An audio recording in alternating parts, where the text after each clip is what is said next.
suis très heureuse d'être au Volcan avec vous aujourd'hui. Je voudrais partager notre passion du troc. Ça paraît un peu particulier en 2015 de parler de ça. On ne va pas vous parler du troc préhistorique, bien évidemment. On va parler du troc digital, modernisé. Pour nous, c'est au-delà d'un projet, on va dire, commercial ou technologique, c'est vraiment un projet d'humanité. Bonjour à tous, moi aussi je suis très content d'être ici parmi vous pour vous parler de nos outils de troc qui en quelque sorte s'inspirent du fonctionnement symbiotique de la nature. Vous le savez peut-être, dans la nature, il n'y a ni déchets, ni monnaie.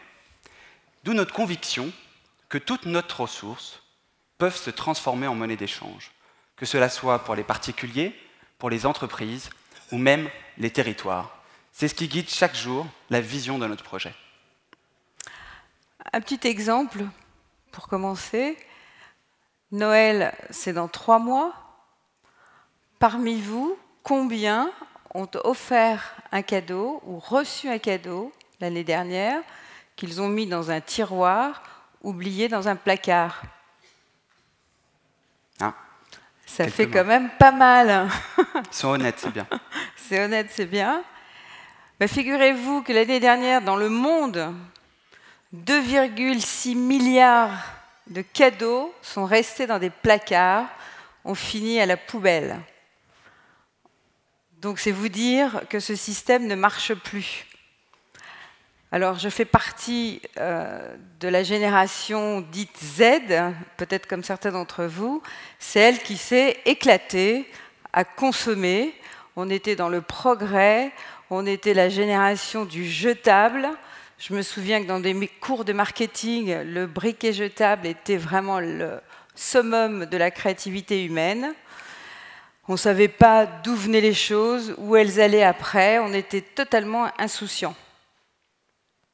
Alors évidemment, maintenant, on se pose des questions. Moi, quand je pense, par exemple, à la baleine qui est morte la semaine dernière d'avoir ingéré tous nos sacs plastiques, je me dis qu'on est tombé sur la tête, que c'est plus possible, qu'il faut changer. Donc voilà, je suis une activiste et j'ai cherché un outil et finalement, nous, notre truc, c'est le troc 3.0, le troc circulaire 3.0 qu'on va vous présenter ce soir. Voilà, donc moi aussi, je me demande comment agir. On a eu la chance de se rencontrer avec Gilberte dans un espace de coworking. On était avec plein d'entrepreneurs sociaux qui avaient eu comme ça plein de bonnes idées, plein de bonnes initiatives. Dans un espèce de bouillonnement, on a vu naître le covoiturage, on a vu naître le crowdfunding. Bref, c'était le commencement de ce qu'on appelle la consommation collaborative.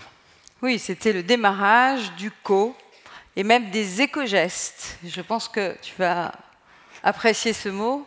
Voilà, les éco-gestes, c'est vrai, moi ça me tient à cœur. Je passe du temps à trier mes déchets, à faire du compost. Quand je peux et que je me balade dans la rue, je vois des objets que je vais récupérer pour les transformer en mobilier de jardin ou mobilier d'intérieur. Donc on consomme toujours, mais autrement. Mais finalement, est-ce que c'est suffisant ? Est-ce que ce n'est pas mettre des rustines à ce monde d'hyperconsommation, ce monde du gâchis? Est-ce que finalement c'est suffisant? Moi, je crois qu'il faut rester positif, je trouve ça très bien. Je pense que si, comme vous, comme Vincent par exemple, vous faites aussi ces éco-gestes, c'est déjà pas mal. Mais c'est vrai que quand on voit cette montagne de déchets, on dit que c'est certainement pas suffisant, il faut passer à une autre échelle. Moi, ma conviction, c'est qu'il faut faire avant. Toutes ces ressources sont sans doute des richesses, il y a des tas de choses qu'on peut valoriser. Il faut les réemployer, il faut travailler avec autrement. Et je pense que le troc peut nous aider à entrer dans un système plus vertueux où les ressources ne seront pas mises à la déchetterie, mais elles vont circuler entre nous et on va voir comment ça devient des richesses qu'on peut partager. Voilà, donc c'était un système qu'on a nommé le troc circulaire 3.0. Alors pourquoi on l'a nommé comme ça? Parce qu'on a réussi grâce aux nouvelles technologies, a dépassé un des gros freins qu'il y avait au troc, qui était le problème de double coïncidence des besoins. Le problème du face-à-face. Si par exemple, vous, dans la salle, vous avez quelque chose qui m'intéresse, mais que vous n'êtes pas intéressé par quelque chose que moi je propose, eh ben, on ne pouvait pas troquer.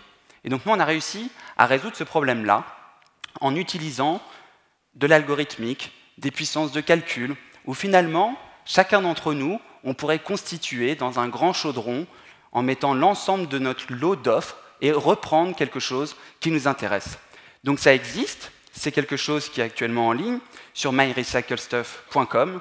Il y a des milliers de truckers qui s'échangent des milliers de ressources, et c'est en quelque sorte une nouvelle chambre de compensation, où du coup, la monnaie a une place de ressources parmi tant d'autres. Alors c'est très simple, hein. Imaginons que Mathilde, qui veut absolument un miroir vintage, propose une robe à Clotilde qui n'en veut pas, donc ça s'arrête tout net. Dans MyRecycle Stuff, on va plus loin, c'est-à-dire que Mathilde va proposer sa robe à Valérie, par exemple, qui, elle, va proposer son landau à Valentin. Valentin, jeune papa, n'a plus le temps de jouer, et donc va passer sa console de jeu à Yann, qui, lui, va pouvoir passer un vélo à Clotilde, qui, finalement, donnera à Mathilde le miroir dont elle a besoin. Donc, vous voyez comme ça, la boucle est bouclée. Le cercle a permis à tout le monde de récupérer l'objet dont il avait besoin contre quelque chose qu'il avait déjà. Donc il n'y a pas de dépense d'argent, il y a circulation d'une nouvelle richesse. Et en faisant ainsi, on va aussi préserver les ressources de notre planète. Voilà, donc on n'a pas voulu évidemment s'arrêter là, on s'est dit c'est quand même dommage, on a une super expérience avec les particuliers, mais les particuliers, ça concerne finalement qu'environ 30 millions de tonnes de déchets, alors que les entreprises, c'est quasiment 10 fois plus de 300 millions de tonnes qui sont chaque année en France, comme ça, non valorisées, qui ne recirculent pas. Donc on a travaillé sur cet algorithme pour l'adapter aux millions des professionnels. Ça concerne donc 4 millions de TPE. C'est une solution qui existe. Et par ailleurs, le troc, il faut quand même savoir que le troc classique représente 15% des échanges dans le monde. Et c'est aussi un potentiel économique pour chaque entreprise de 3 à 5%.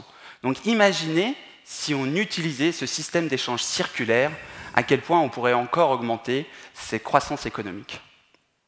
Alors, notre nouvelle plateforme pour les professionnels s'appelle cobusiness.fr. C'est un réseau d'affaires volontairement généraliste où on va pouvoir troquer à la fois du matériel, mais également des locaux. Et on nous a demandé évidemment d'intégrer des services, les compétences. Pour les professionnels avec qui nous avons travaillé, c'était très important d'avoir cette diversité-là d'échanges. On pourrait imaginer que l'indice dont on nous a parlé hier puisse venir mesurer comment fonctionne cette plateforme et les entrepreneurs qui sont dans cette plateforme. Aujourd'hui, nous avons un réseau, nous avons 8 réseaux et environ 800 entreprises qui ont testé notre première version. C'est déjà énorme.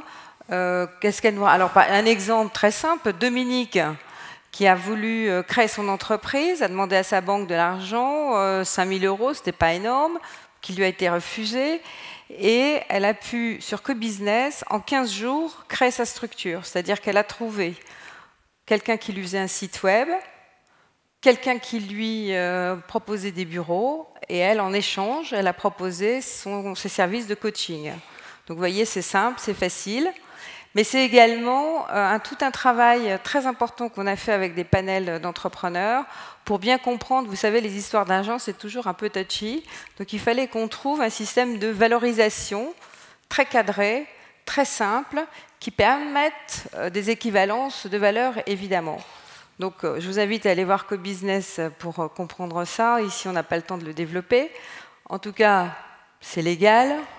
Voilà, en quelque sorte, ça a été un nouvel enjeu technologique pour que ça soit légal, pour que la TVA soit prise en compte, qu'il y ait un système de facturation, un système de devis, qui est en même temps une expérience utilisateur simple, et cette fameuse base de données multiressources qui étend la problématique des échanges à uniquement matériel, aux services et aux espaces.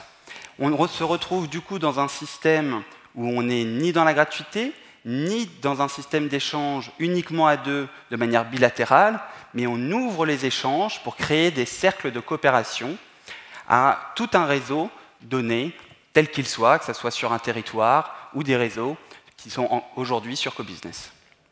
Alors ce système de compensation et tout ce dispositif, évidemment, nous, on est très audacieux, on a envie d'aller plus loin, on a envie d'aller la porter jusqu'au territoire. On se dit que si les territoires pouvaient proposer ça à leur système économique, ça pourrait le dynamiser. On pourrait même encore plus loin, et je vous invite à rêver avec nous, sur l'idée de quelque chose qui ressemblerait à une bourse multiressources dans laquelle on pourrait intégrer à la fois des matières premières de manière assez classique, du bois, de l'énergie, etc., mais également tous les produits manufacturés qu'on a et on ne va pas tous les mettre à la casse, ils sont utiles, c'est une richesse, et on va évidemment pouvoir intégrer aussi tout ce qui est richesse humaine. Et si on avait donc ce système-là multiressources, on pourrait tous devenir contributeurs, on mettrait dans le pot commun ces éléments-là, on pourrait être rétribué par la même. Voilà, c'est un vaste système auquel on est en train de réfléchir. Mais évidemment, pour nos amis techniciens, ingénieurs, il va falloir être encore un peu plus ingénieux. Voilà, donc il y a quand même déjà des expérimentations. On l'a vu avant-hier quand on était aux États généraux de l'économie circulaire de la ville de Paris, où on a présenté ces solutions. Mais ce qui nous a frappé, c'est que la place du numérique, la place des nouvelles technologies au sens du calcul et de la mise en relation pour créer énormément de connexions, était totalement absente. Donc c'est vrai que comme, si vous voulez, il y a eu... Vous vous en souvenez certainement, le web qui a bouleversé l'accès à l'information et à la connaissance, de la même manière, avec les nouveaux objets connectés, les fameux algorithmes et systèmes d'échange dont on vous a parlé. On pense que le prochain bond va devenir exponentiel pour l'accès massif à l'ensemble de ces ressources.